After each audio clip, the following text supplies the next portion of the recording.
कालिक डालकर धमकी दिया कि ओवैसी तेरे को देख लेंगे। अरे कमीने, कभी बोल कर आना, मर्द का बच्चा है तो मैं ठहरता हूं सामने। बस आते कैमरा लेके फाइबर फेंक के भाग। अरे बोल क्या आ रहा हूं कल तेरे पास तो मैं भी ठहरता हूं, देखेंगे 6 फुट 2 इंच क्या करता है।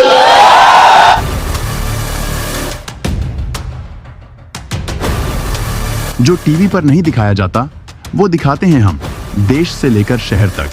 हर पल की खबर, शहर का सबसे तेज न्यूज नेटवर्क औरंगाबाद तक। शहर की अपडेट्स के लिए सब्सक्राइब कीजिए औरंगाबाद तक।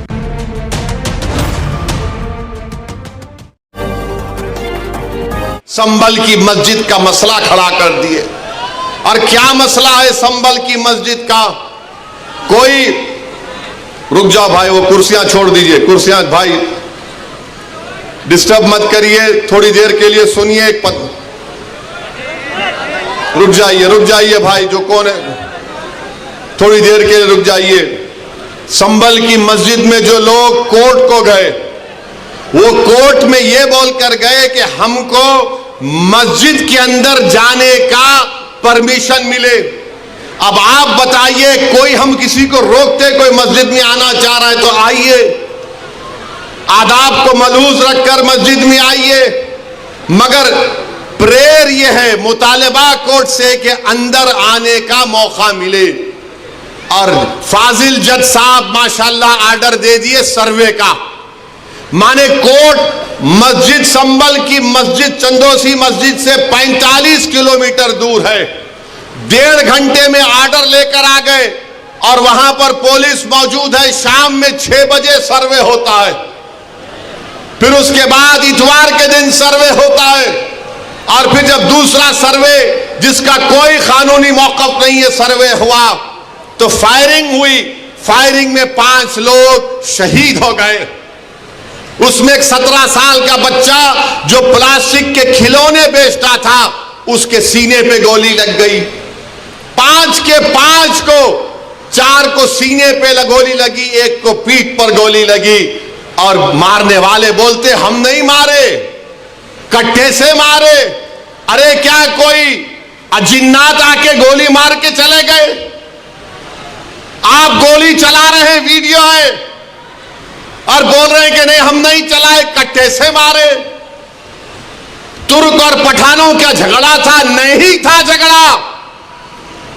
तुर्क पठान का मस्जिद पे झगड़ा कभी था ना कभी रहेगा इंशाअल्लाह ताला। आप कह रहे हैं झगड़ा था, मगर 5 लोग शहीद हो गए, अपनी जानों को गंवा दिए।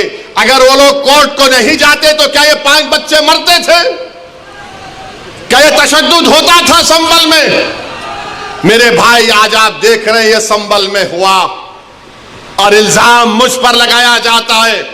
असदुद्दीन ओवैसी तुम ये बोल रहे हो, तुम वो बोल रहे हो।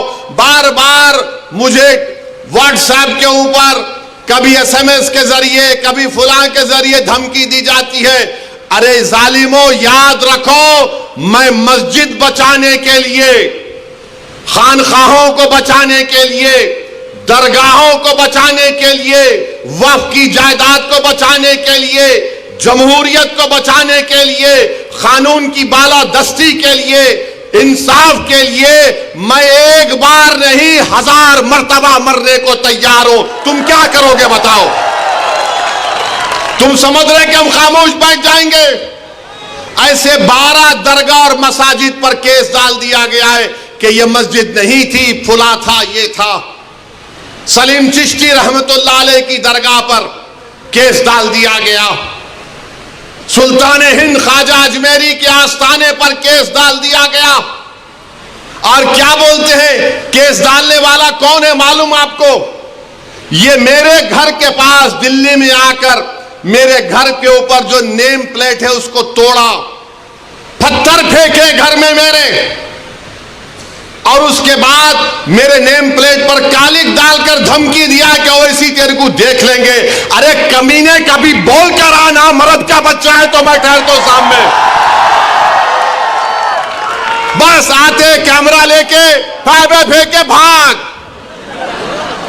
अरे बोल क्या आ रहा हूं कल तेरे पास तो मैं भी ठहरता हूं, देखेंगे 6 फुट 2 इंच क्या करता है। वो आदमी अब कोर्ट को गया, सुप्रीम कोर्ट के वकील को थप्पड़ मारा। 2016 में दिल्ली की पुलिस ने उसको तड़ीपार का नोटिस दिया। वो कोर्ट में केस डाल रहा है कि ख्वाजा अजमेरी का आस्थाना नहीं है, वहां पर कोई और जगह थी। हवाला क्या दे रहा है? 1901 की किताब, 1901 की किताब का भरोसा करेंगे या फिर 13वीं सदी की किताब खजाइने फुतुहा, जिसको अमीर खुसरो रहमतुल्लाह अलैह ने लिखा? किसकी किताब पे यकीन करेंगे? 1901 में कोई दीवाना लिख रहा नहीं, रिवायत ये बताती है। अबे रिवायत बहुत बातें बताती है, यकीन कर लेंगे क्या?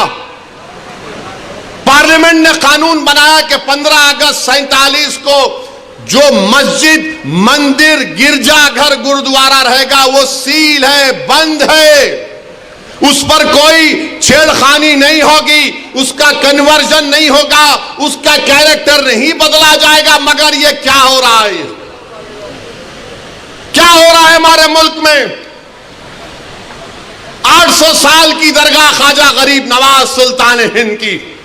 और सुनो इख्तिदार की कुर्सियों पर बैठने वालों, दिल्ली के इख्तिदार पर बैठने वाले, सुनो, ख्वाजा हिंदुस्तान का सुल्तान है, उसके बाद कोई सुल्तान को नहीं मानते हम।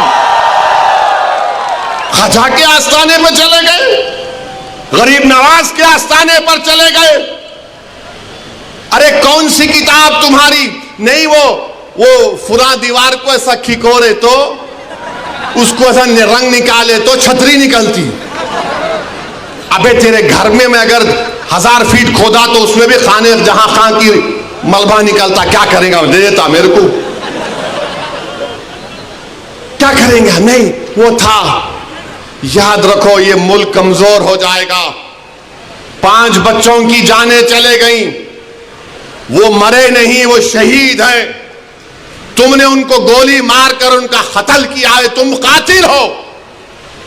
तुमने गरीब मां बाप को अपनी औलाद से महरूम कर दिया है। अरे ये मीडिया को लीक करते नहीं, वो पत्थर फेंक रहे, वो फुला कर रहे। अरे मस्जिद है, अल्लाह का घर है, तुमको क्या राइट देता है किसी भी इबादत जहां पर अगर तुम जाओगे तो लोग क्या खामोश बैठ जाएंगे? 800 साल की दरगाह, वहां बोल रहे नहीं, ये नहीं था, वो नहीं था।